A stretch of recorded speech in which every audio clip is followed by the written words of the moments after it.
Good afternoon. It's Friday, the 23rd of January 2015, just after 1 o'clock. Welcome to UK Column News. I'm your host this afternoon, Brian Gerrish. With me in the studio, Mike Robinson. Behind the technical desk, Nick Green. And can I say what a sad day this is as we join in with the mourning of the death of Leon Brittan. And UK Column has recognised this extraordinary day. I've put on one of my special black ties, but sometimes words are just not enough. Can we bring the first screen on, please, Nick?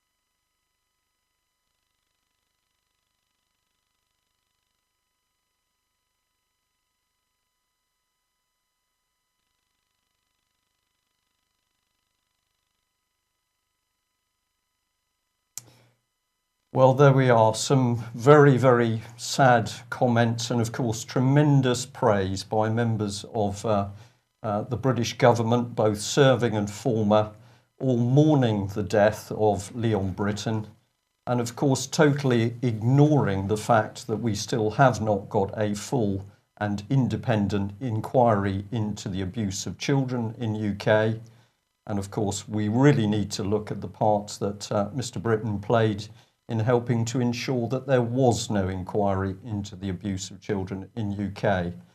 So on that sad note, we're going to leave the story of Leon Brittan and we're going to move on to the streets of Britain where much more important things are taking place, including the repossession of people's homes under the basis of fraudulent court documents, perjury in court, and of course corrupt criminal banking institutions of the very sort that Leon Brittan happened to support. So we'll take you over now to the story about the eviction of Mr. Tom Crawford in Nottingham. And we should be able to take you live to his team. Hello, welcome, Mr. Crawford. Hello, Brian. Can you hear me okay? Yeah, fine. It's been a remarkable day today. Well, we understand that. We've had some reports in, obviously, from your team. You have the floor at the moment. With a little bit of an introduction for anybody that's joined this story new, tell us what the situation is and tell us about the background to how we've had so many people on the streets of Nottingham today. Okay, the background is, as you know, the first time I made a little video, and we had about 350 people turned up. 7 days ago, we had banging on our door, and Sue, my wife, looked out the window, and there was a bailiff, and that was at 5 o'clock in the morning. Now, that's a breach of the peace. We reported it to the police. They didn't want to do anything about it. I put out a little video again. I think it was even shorter than the last one, and approximately we gave out 500 denial of access forms, and they tell me at the top road there's people all the way along, so we've probably got about 700 plus. Well, that's really excellent. So we can now see that people within UK are not only becoming informed about the criminality and corruption in the courts and the banks, but they're also now prepared to come out on the streets. And key question for me, was everything peaceful this morning? It was once again a festival. The bailiffs deliberately picked this particular time because we were forecast snow. But the big man up above, he smiled down on us, and we got sunshine outside, and sunshine coming from the people themselves. The bailiffs did make an appearance, but they lied. They said they weren't bailiffs. And the people there just shouted at them to identify themselves, and they wouldn't. But happy atmosphere once again. as last time. Okay, and so the basis is the bailiffs turn up. How many bailiffs were there, and were there police in attendance again this time? No police in attendance. That's excellent news because they're doing their job. This is a civil matter. But I didn't see all of them, but approximately 4 bailiffs. I believe one of them may well have been that notorious man Caress. I think he's grown a beard to hide his identity. But you can change your face, but you can't change your evil intentions. Right, okay. So the police don't turn up, and what was the sort of demeanour of the bailiffs? Were they hesitant? Were they concerned? Were they worried at the number of people on the streets? Well, the one I spoke to, he was absolutely terrified. These people are cowards. All they needed to do was come along, present their papers to us, we'd examine them, and we'd take it from there. But we would have arrested them, and we'd have instructed the police to have arrested them. But like the cowards they are, they won't come along and present themselves in a true light. Right. And what is your plan now? Because, of course, these bailiffs could come back again. They're cowards, so they like to come back when usually when there's only one person in the house. And I think they're particularly keen on approaching houses when it's just a lady at home. So well, how are you going to deal with the fact that, of course, these people have got the finances, they've got the money to keep coming back to harass you and your family? Well, I'll let Guy answer that one because he's the chap that knows the next move that we're going to do. Hi. What we're planning on doing is there's 500 people here, so we're lucky enough to have someone with a double-decker bus up the road. Peter Talbot Jenkins is coming here, and so we're going to crew a lot of people down to the police station, queue up in an orderly fashion, in a single file, and make as many police complaints as we can. We'll do this to protect the family because they will be ongoing criminal investigations into the fraudulent nature of what's gone on against them. In the meantime, prior to that, we're going to investigate why the bailiffs haven't turned up. Again, they're threatening and they're giving threatening letters and harassing the family. And of course, it's an unsecure position for them because as soon as we go, the criminals might come around with fraudulent bits of paper and try and drag them out. So we've got to stop that. And so I feel that by going down to the police station, and if we lay 100, perhaps 200 complaints, I don't know, we'll find out. It will keep them occupied, and we should provide some sort of security for them. Then there's certainly been enough publicity. As we're on the show today, RT have been up here, and so let's see where we go with that. So that's our next stage this afternoon, chaps. Right, Guy, thank you very much for that. One of the things that I find particularly interesting, if you're talking about laying complaints on the police, as I understand it, Russell Lane is in the Nottinghamshire Police District, and the Chief Constable is, of course, Chris Eyre. And Chris Eyre just happens to be the very man who is responsible for criminal justice for the private company, also known as the Association of Chief Police Officers.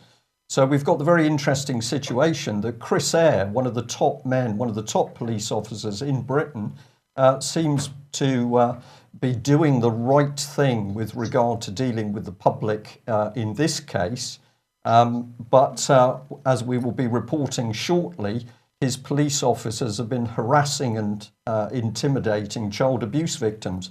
Could it just be the number of people that are present on the streets in this case is actually helping to gently change Chris Eyre's view? Well, let's pursue it because ultimately, 12 people are enough people to have one person sent to prison for life. That's what a jury is, yeah?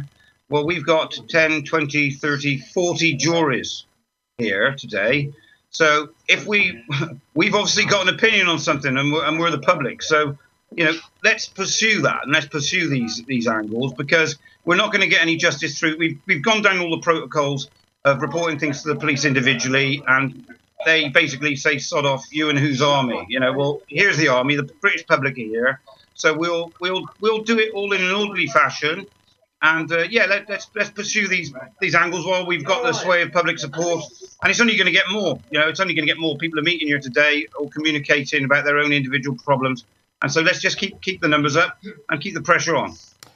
Okay, that's brilliant. I have one further question, and that is, of course, how many journalists attended? Did we see the BBC present? Was the BBC there to interview people and find out what people are concerned about? Did any journalists turn up? Well, full praise to RT. RT have been here. They've interviewed everybody. They've interviewed Tom. They've interviewed me about the fraudulent documents, and they were quite surprised about the magnitude of what I was saying to them. And they've interviewed Roger, and they've interviewed the whole family. So hats off to RT. There have been some other journalists, some local journalists, some very nice local journalists who've been here. The BBC, as far as I'm aware, have been distinct by their absence. Well, what a remarkable situation that under David Cameron's so-called democracy, which we will be talking about in this news programme, it takes Russia Today television to actually come onto the streets of Britain to report what's really happening. And of course, an absence of the BBC, which is the very organisation which has been boasting to the public that it's going to be running very in-depth analysis of the importance of Britain's Magna Carta, and it's going to be Radio 4's Law in Action programme that's going to be apparently discussing the importance of Magna Carta and common law. So I think UK Column will say today just sheer hypocrisy again by the BBC, totally absent from the streets of Nottingham, where you're saying between 500-700 people on the streets. Of course, we didn't see the BBC when they came out for the arrest, when people were on the streets, 600 people were on the streets for the arrest of the judge in Birkenhead. And we've got this 3.6 billion BBC propaganda machine that can't find a journalist to report people losing their homes through criminal activity. Bit of a statement from us. Final word to you. What would you like to see happen in order to deal with this situation? Well, first and foremost, we want security for Tom and his family. We don't want feeling that people are going to drag them out early hours of the morning. And he received a court letter which basically threatened him with that. It was the court threatening that. And secondly, there's apparently a helicopter around now, police helicopter. So that's going to be another very interesting development. But thirdly, look, what we want today is we want fairness and justice in all these matters. And if they've got the correct documentation, then show us. They haven't got it. And so let's get security for Tom and his family first and foremost. And then we're advertising that we're interested in people's cases. So if people want to come forward, if they've been wronged by the court in bankruptcy or possession hearings, come forth, give us your details on the UK Home Guard site, if they go to Facebook. And it'll take us perhaps 3 weeks to get back to them, but we will get back to everybody. And, let's put the pressure on them now. It's 4 months for the election. Well, let's sort it out, yeah? Okay, well, thank you very much for that report. And of course, we'll be watching closely what happens in the future. But yes, encouraging news today that Mr. Crawford's still in his house. That's excellent. And of course, to see so many people on the streets. Yeah.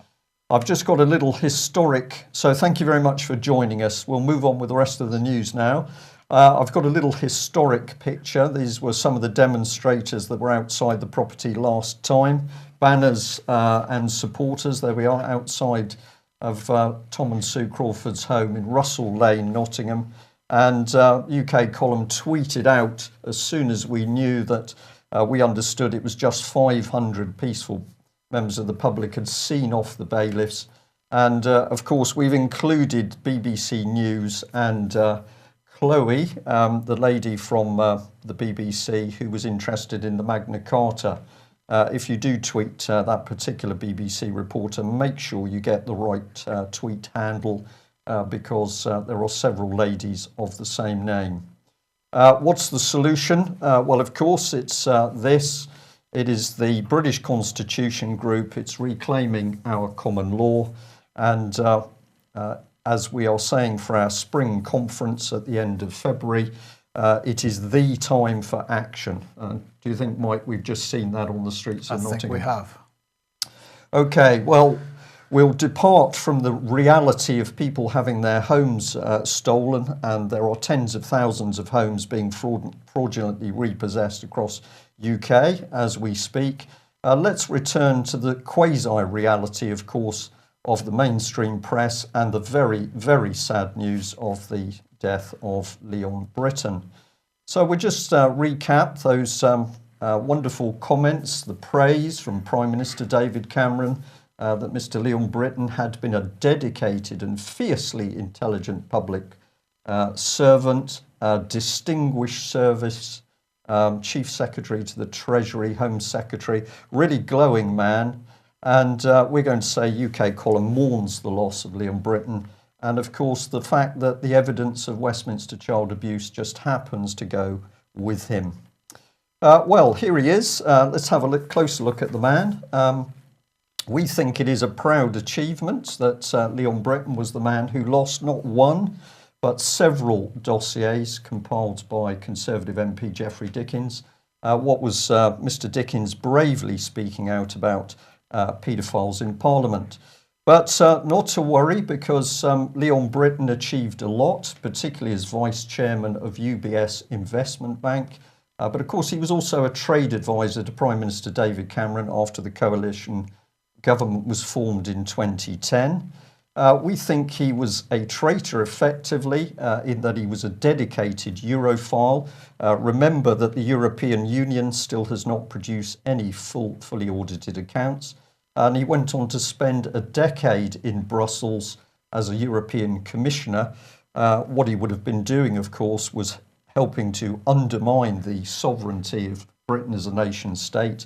And as a result of that treasonous work, he was made a peer. Trade and industry, well, of course, what did he do? He helped to destroy the Westland Helicopter Company. So well done, Leon Brittan. Another piece of Britain's industry and military infrastructure ripped apart.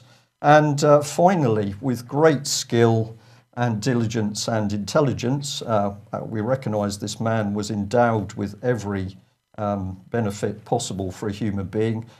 He was interviewed by the police over a historical allegation of rape, but of course no action was taken. Well, the BBC is clearly in love with Mr. Brittan, and they've put more. We're calling this a dog's breakfast of propaganda, because it really is so appalling that the BBC, who cannot investigate child abuse, who pull reporters off the evidence of child abuse, can spew out this propaganda in the name of Leon Brittan. Here he is asleep in Westminster, so presumably he was doing a diligent job as an MP. And let's remember what Mr. Cameron has been saying. As a central figure in Margaret Thatcher's government, Leon Brittan helped her transform our country for the better by giving distinguished service as Chief Secretary of the Treasury, Home Secretary, and Secretary of State for Trade and Industry. Well, we think it was the treasonous transformation of the EU. What have we got today? Well, we're a vassal state of the EU, a society of criminality, fraud, corruption, and of course, paedophilia at the highest levels. Are we being over the top in our reporting? Well, let's bring people back to one of Leon Brittan's protégés, and that is Nick Clegg, who we're calling here a Europhile puppy. And what did Mr. Clegg do when faced by child abuse victim and campaigner Bill Maloney? He ran away. Is it significant that it was Leon Brittan who gave the now Liberal Democrat leader Nick Clegg his introduction to politics, employing him as an office aide when he was a trade commissioner in Brussels? Well, we don't think so. We think this is highly significant, and we think it adds to Nick Clegg's fear of the subject of institutional paedophilia. But let's return to the quasi-subject of evictions in Nottingham and the performance of Nottinghamshire Police under Chief Constable Chris Ayres. what better place to start than this very brave lady, Beechwood child abuse victim and whistleblower Melanie Shaw. And the very sad news is that after weeks of harassment by Nottinghamshire police, we do not know where Melanie Shaw is at the moment, and we're again very concerned for her safety. She's been followed and harassed by Nottinghamshire police. She's received malicious telephone calls. She's had her home smashed open by a mob of aggressive male officers. She's had possessions taken. She has been arrested and then later kicked out on the street late at night with no phone, and we don't know where she is now. Meet Chris Eyre. Here he is, Chief Constable, Nottinghamshire Police and Head of Criminal Justice, ACPO. So this is the man responsible for the vicious treatment of a child abuse victim. But look what this man has been tweeting out. Here is his ACPO tweet, Association of Police Chiefs. And if you look at the bottom of the screen, there's this. Today's Leveson report on streamlining criminal justice is welcomed by our CJ lead, CC Chris Eyre. And police have apparently worked closely with the report team. Over to you, Mike. Yes, so Leveson, of course, Brian Leveson, the same Leveson that attempted to regulate the press, he has released this report, Review of Efficiency in Criminal Proceedings by the Right Honourable Sir Brian Leveson. So I guess that makes him a Privy Councillor, and he's President of the Queen's Bench Division. And most of it, he's saying, most of the issues that he is discussing in this document say do not require legislation, and he's saying, for example, more use of technology to allow remote hearings, tighter case management by judges, and in some cases timetables for evidence and speeches, more high quality equipment in courts to ensure that footage from police body-worn cameras can be shown. Flexible opening hours sounds like a shop, Brian, but actually it's much more serious than that, isn't it? I would say so. When do you want people to disappear? Roughly 3 o'clock in the morning. Get them out their houses, into the Black Maria and straight into court. Right. But the biggest danger of this report, to my mind, is part 10 of the report, where he's, of course, singling out juries. And what he is saying is that the current right of a defendant to choose a jury trial should be taken away, or at least mostly taken away. And in fact, lo and behold, the BBC in their reporting is pretty definitive about this. They say, is it still right that a defendant can decide to have a jury trial for stealing a newspaper from a shop, or should that now be decided by an independent judge? So this, again, part of the constitutional reform agenda. Of course, they're dressing it up, inefficiencies in the criminal justice system, but absolutely part of the constitutional reform agenda. Remove juries, remove the protections that juries provide, and of course, remove jury nullification, which is a power that juries still have, which isn't really communicated to them terribly often, and certainly something that probably judges would be less willing to use if they were independent. And, aside from that, I still question the use of the word independent. It seems to have some meaning that I am not familiar with.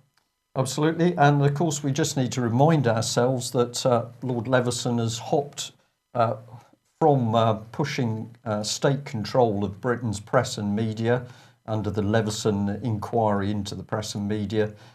He's hopped across from controls of the press, free speech in Britain. Now we're on the road to secret courts operating in the dead of night. Who is Lord Leveson? And I think the question is, from where does he get his power? Clearly an extraordinary man. Do you think he's more powerful than Leon Britton was? I have no idea. I don't know. Well, we'll look into this further, but immensely powerful man. And of course, let's remember he was fully supported by political charity Common Purpose, aided and abetted by the BBC, Robert Peston being the man who originally had the secret meetings in the offices of Pearson offices of Sir David Bell. If you want to do something about this, please support the UK column. Just a quick advert to say you can see UK column news repeated daily in this section on the website. Click on that and you can have a look at that. And we've got the archive, which normally appears centre screen. focusing on Nigel Farage for this advert, but not always, of course. And we're very keen for people to get onto the iTunes site, and particularly, if you will, to rate our uploads there. So if you want to help us get the news out and what's probably happening in UK, that's where you need to go. Alex G. Yeah, just another quick reminder of Alex's official launch party for his book. Please get along to that if you can. And of course, don't forget, once again, the conference at the end of February, first day of March. And with that in mind, of course, the coalition seems to be increasingly a done deal, doesn't it? Because here again, we have now more little backroom deals being done. In this case, the DUP attempting to join up with Ed Miliband.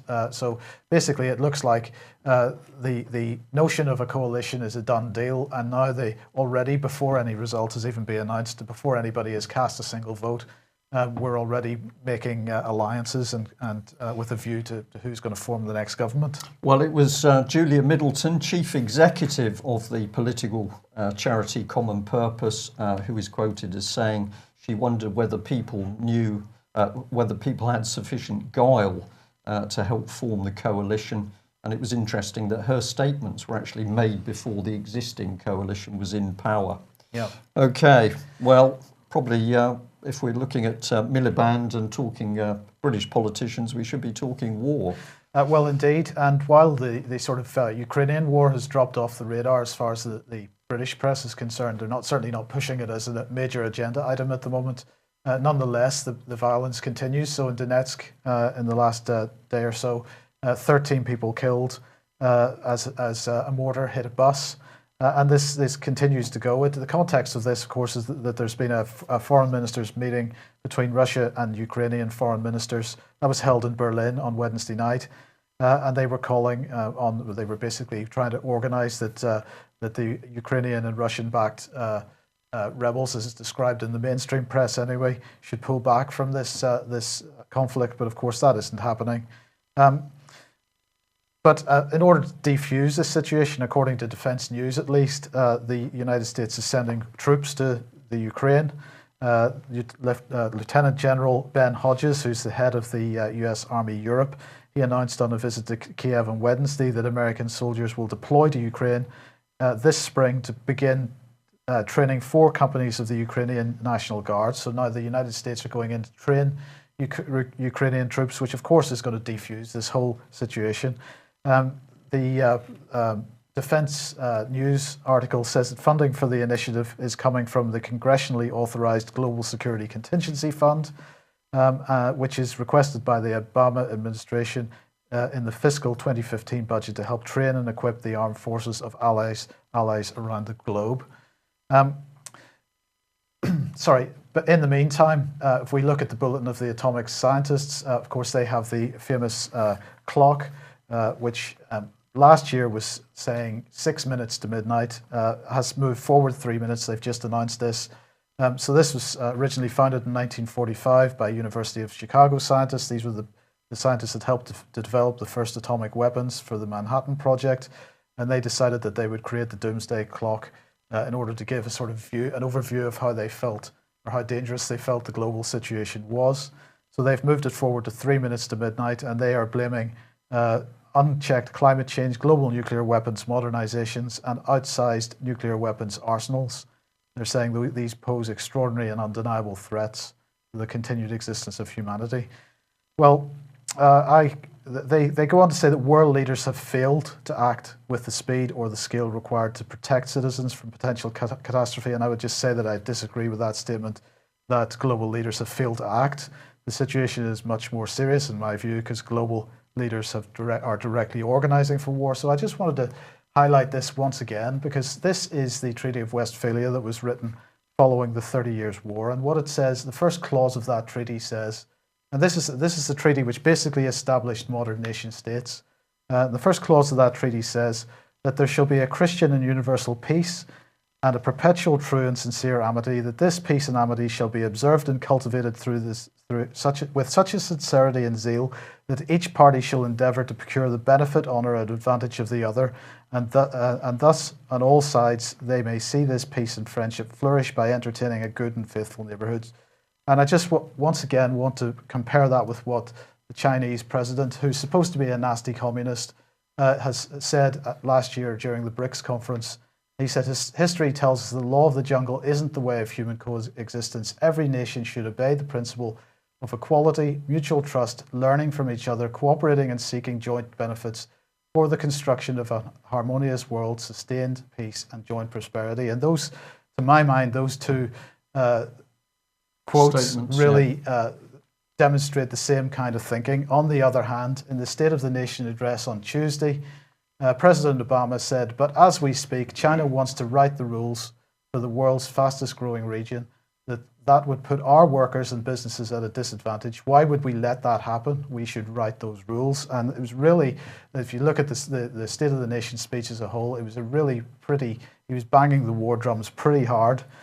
Well, he's a failing leader, isn't he? And that's the classic. Well, and we've got a failing financial system, which we'll come on to in a second, which is part of the reason. The person who has really come out and criticised that is Mike Baston,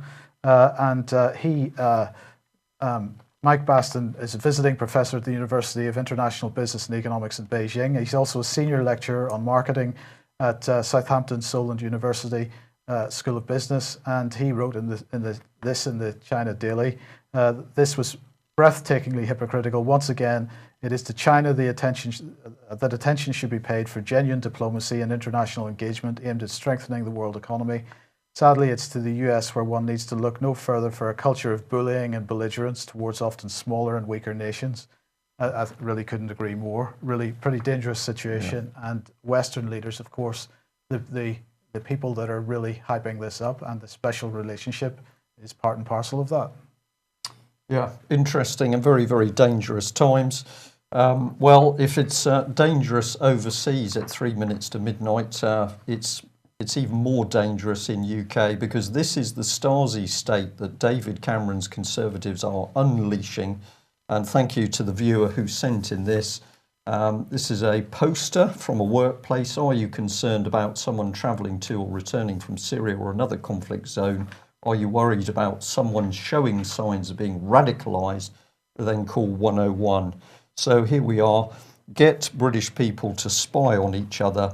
And of course, ACPO poster, we come back onto the subject of a private company, ACPO. So more and more resources going into spying on the British people. What do we need? Money. Money, yes. So yesterday, as expected, Mario Draghi announced his quantitative easing plan, 60 billion euros a month for 18 months. That's 1.1 trillion euros in total.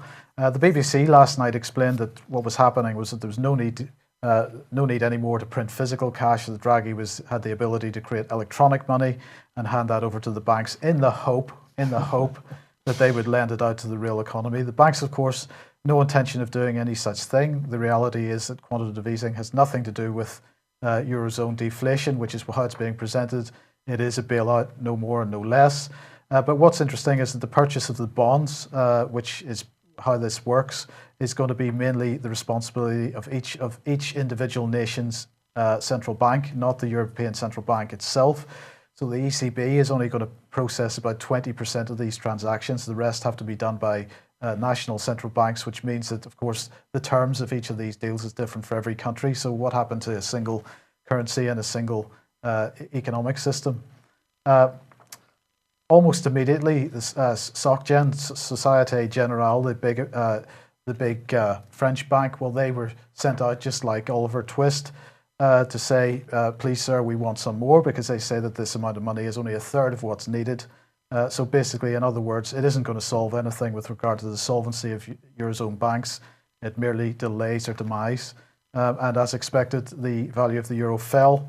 And if you believe the BBC, this is great for Eurozone exporters, but it's not so great for the other nations around the Eurozone because they're finding their currencies going up as in in sympathy, really. Yeah, Mike, I'm a bit confused here because you seem to be suggesting that the banks are creating money out of nothing. They don't even have to print the paper. They simply put the numbers into a computer system. Surely that can't be right. Well, of course it is. Oh dear. Oh dear. Banks are creating money out of nothing, which we've known for a very long time. It's called fraud and deceit on the public, and fully supported by David Cameron, George Osborne. Well, some good news. Here's inside GCHQ. As usual, we'd like to welcome GCHQ viewers to UK Column News. And it was ITN that was able to show us that basically GCHQ is now living its own reality by watching BBC News reports circled, which just happened to be the reports created by GCHQ's reports in the first place. Yeah. So what's known as a circular system in the bunker mentality. But thank you very much for the viewer that sent us this, because we were astonished to actually see alongside the BBC, if you have a look at the top of the screen, there we are. UK Column News live on screen inside GCHQ. So well done, GCHQ team. If you want to know what's really happening in the world, just contact us and we'll be happy to tell you. And we'll leave viewers and listeners on the sad note that it is Black Tie Day today because, of course, Leon Britton has died. So it'll be a quiet evening for me with the curtains pulled. We'll be back on Monday at the... No, we won't. We won't be back on Monday. Absolutely right. We won't because, unfortunately...